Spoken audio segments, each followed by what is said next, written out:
في كاميرات رصدت ظل فرعون بيتحرك جوه مقبرته وقت خسوف القمر بالظبط، بس الأغرب إن البردية القديمة كانت متوقعة اللحظة دي من 3000 سنة. في إحدى البرديات النادرة مكتوب إن الفرعون العائد هيظهر وقت ما القمر يتلون بالدم ويفتح عينه من تاني عشان يرجع مجده الضايع.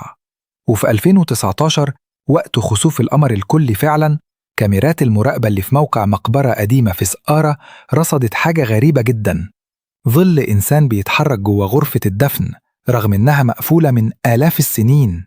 العلماء حاولوا يفسروها، قالوا يمكن انعكاس ضوء، يمكن حركة غبار، بس لما رجعوا اللقطات فريم بفريم اكتشفوا إن الظل لابس تاج فرعوني. ومن بعدها المقبرة دي اتقفلت وممنوع حد يدخلها أو يصورها تاني. بس في ناس بتقول إن الفرعون فعلا رجع، مش بجسده لكن بروحه اللي لسه بتحرس المكان وقت الخسوف القادم. مون آي